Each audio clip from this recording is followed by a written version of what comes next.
Dead Season is a mysterious podcast for D&D nerds hosted by Knocked Prone. Find more ways to support our show in the episode description. In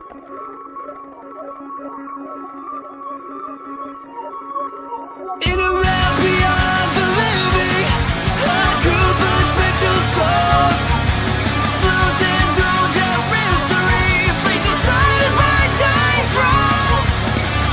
When you're knocked down, you're beating hard, and now your souls can't depart. Dead season is nigh, cries the smoking gun, the doors. Talroth, Xelborath Wilderton. Knocked Prone! Your party sits around the coals of the campfire lit for last night's feast cooked by Chai. It is early in the morning. The astral fog has dissipated, though you are in the midst of where the astral fog used to be. You all start to feel this swell of emotion within you, and you're thinking about the fight that is to come and what might come after it. Everyone, what are you feeling, and what or who are you fighting for today? Chai is feeling a lot of weight right now because since entering the afterlife, she has, she went through a phase where she really gave up on the idea that there was much else, and especially ending up in the astral plane, maybe not where she had imagined. I think there was like a little bit of working through that. But at this point, a lot has changed since she's entered the astral plane. And now she foresees sort of a future life with her kids, which means like everything to her. So, she went from not really having many expectations to suddenly having every expectation of still getting to live through something great. So I think she's feeling a lot of pressure, and of course it's her kids that are kind of propelling her through what's to come ahead. Absolutely. So you feel bolstered in your resolve to fight today. For sure. Javi still has a lot of anger and is still wanting to, in a way, get revenge, get back at the Pinkertons, make one last stand, do what he can to stop them from continuing this cycle. But the biggest thing Javi's thinking or dwelling on is that, he just found out how he died, in a bittersweet way, knowing it was at the hands of Finn, but in a mercy way. But I think what Javi's biggest concern and what he's fighting for right now, and what's really he's like thinking about, is he's not sure. He feels like his time is coming soon, that he's gonna pass on, now knowing how he had died. And for now, he's just trying to enjoy the time he has with Finn while he can, because he's not sure if Finn will be going to that place with him. Talroth is mainly fighting just for what he's been going for the whole session. The whole campaign is just he wants to reach the Raven Queen, finally see the fruits of his labor and his dedication. I would say a lot of it is he has personal investment with with everyone in the party, but he really wants to make sure that Zell is able to pass on. So both for his personal interests, but as well because of the fondness that he's grown for Zell, as well as Chai. He wants to see her, reach her rightful afterlife after having served Eldath. Yeah, Eldath for so long. He mirroring what he wants for himself. He wants to see her reach that and apply that as well. And he just wants to. He's both scared and he feels a lot of pity for Javi. Play the character just right. And so he wants to make sure that Javi is both not a threat to the party, but as well that he is able to get whatever he needs from this. So, speaking of, As Talroth kind of looks around the camp and begins thinking about each of his allies, what is each of your guys' max health? 59. Dang, 59 as well. 55. Oh, nice. 55. Okay. I am going to cast Aid. I'll target Chai and myself just because we have the lowest HP. And then, my thought process is that Zell, I have a personal investment in trying to get him to survive. Chai, yourself, and Xelborath. All Each right. of us gain 5 max HP and 5 current HP. Ooh, nice. And what would aid be with a K in front of it, really quick? Cade? Oh, you cast... Cade? Alec, you also get 5 HP. That's called an upcasted aid, is a K. Thank you. Yeah, absolutely. I don't have level 3 spell slots yet, so I can't upcast it to include more people. I cast Sanctuary. Xelborath is in an interesting state right now because like you really should feel incomplete because like his whole goal was to get Delry and go back to life with him, and even though that's kind of changed into moving on with Delry, like he's still not with him, so he should feel like very incomplete and worried. But just the fact that Delry was in like this internal state of torment and they got that done and he seems to be like moved on and in peace, Xelborath's feeling pretty good. Like he still definitely needs to get back with Delry and figure this out, but especially with him having Chap as a companion, his priorities are almost a little bit set back. He's focused a little bit on trying to repay everyone for the help they've given him. And so we'll see how that ends up being, or if like as soon as he sees his ability to like fix whatever's wrong with his soul / tether, if that'll just take over and he'll be like back to Delry. So interesting to see, but he's feeling pretty good. Feels like the first success he's had in a long. He's had a really long line of failure, pretty crushing. A long tether of And now he's like, I did it. I'm the best. I can do anything. Xelborath. So you guys are all staring into the coals of this dying campfire as thinking about these emotions and feeling your resolve for what's to come.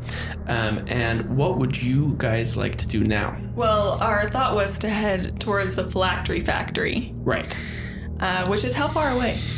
You can see it in the distance. It's not too far away. It's in the center of where the astral cloud seemed to be coming from the north of Soul Meadow. I do believe that we should probably get going. Places to be and such. Yes. Yes. I think we should.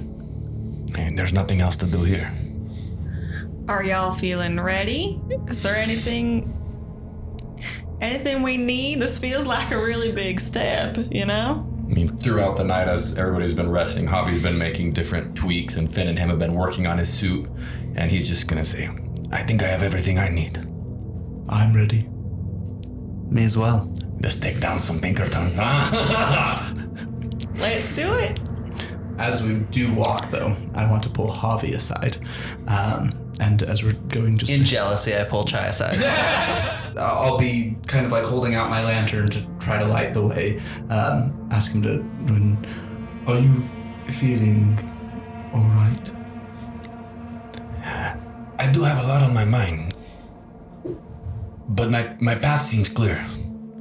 This is my way forward, and I am doing well. You don't feel clouded or... I know that my mind has been warped and twisted by them, but I feel in control. All right. I'll be keeping an eye on you. I'll be prepared to take countermeasures in case any corruption should overcome you. Only a true friend would be that truly honest. Yeah. I just have protection from good and evil. But that's worked versus the anchor before, so. I give you permission to kill me. Oh, not that. Thank you, but I've killed a couple of Talroths before. I have as well, he'll say as he just kind of Feisty little bugs, you know what I mean? Well, I am glad to have you by our side. And yeah. As you guys are heading through the field where the astral fog used to coat, everyone go ahead and make me perception checks. 12. 23. Oh, wow. 7. Nice. Got to get them out early. 12. With a 23, Talroth, you are vigilant, I would say, with, Xelborath. You want to keep your eye up for any potential threats to you and the rest of the party, but especially Xelborath as you're guiding him to his end portal. And in the distance, you see 3 cloaked figures. And with a 23 perception, you would recognize these cloaks as being Reaper cloaks. There are Reapers ahead. Ready yourselves. Have we not? Some are on our side, right? Who was that? That one who took over from Captain Pinkerton. Reaper Dave?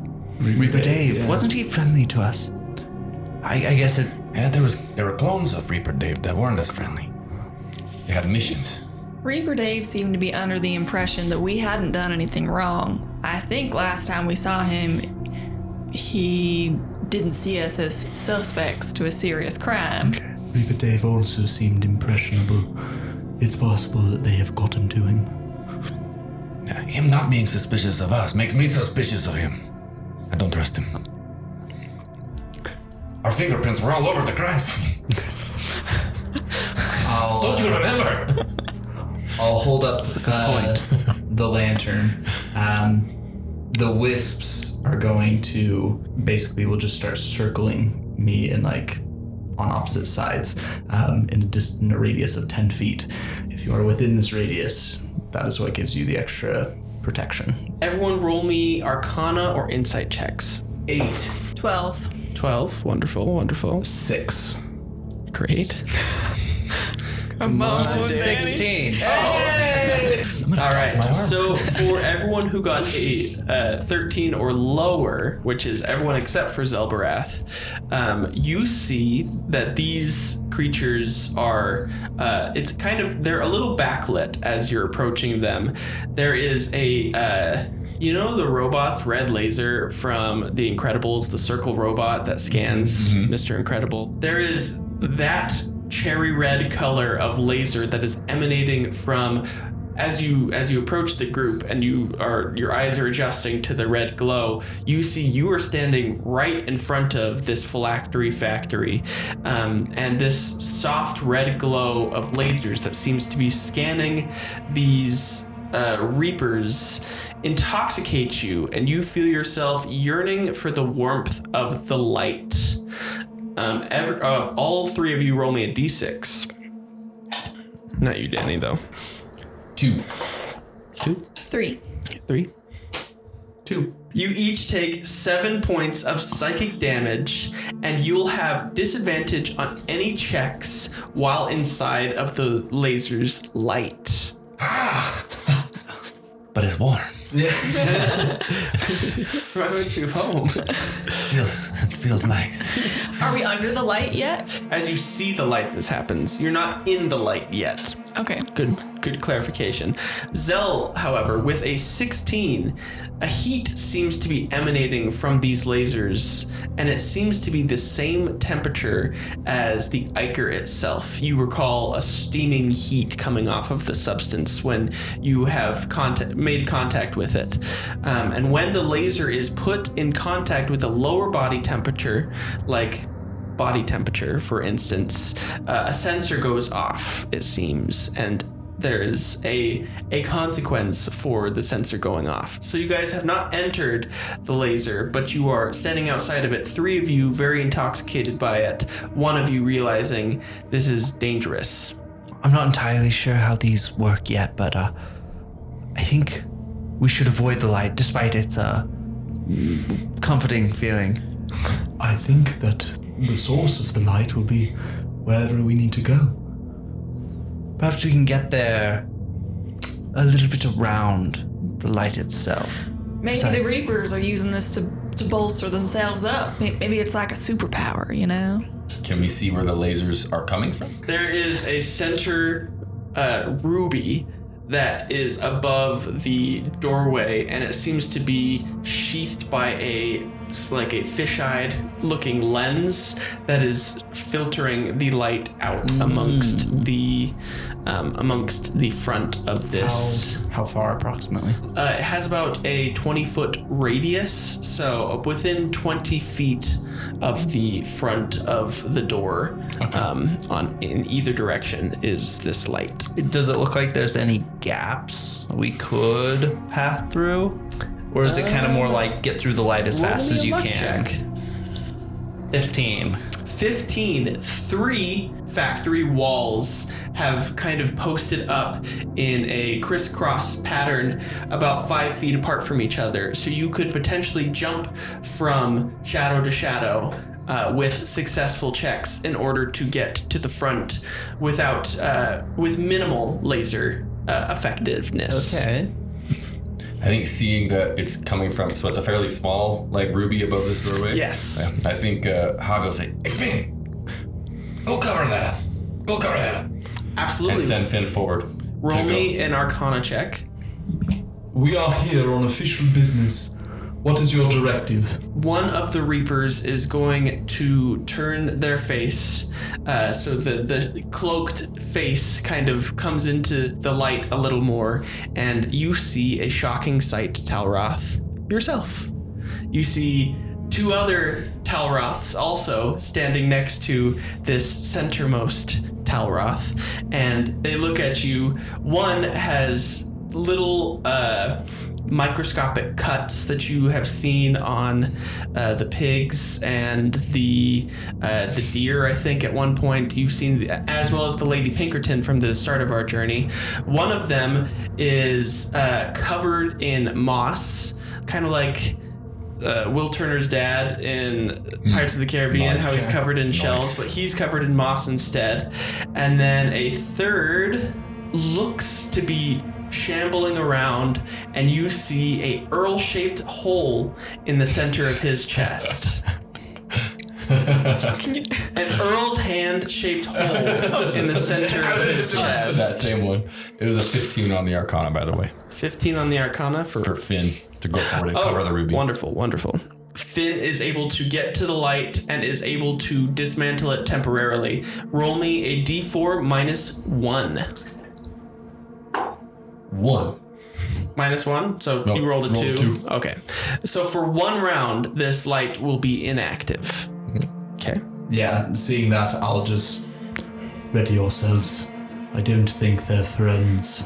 With the light going off, I'm gonna look towards like where I thought the best shadow was, like the closest shadow we could possibly get to. Stick closely. We need to get to this position, and I'm gonna start running towards the shadow, like the where the light got blocked from. As you start running towards the shadow, you see the faces of the 3 Talroths in front of this soul factory grimace as they brandish lanterns, and they are all going to make a mad dash for Xelborath. Everyone roll for initiative. I'm really starting to hate these guys. 8. 6. 18. 8. Roll on. At least one of us at all times seems to be doing okay. If we can average this out, then Yeah. we'll survive.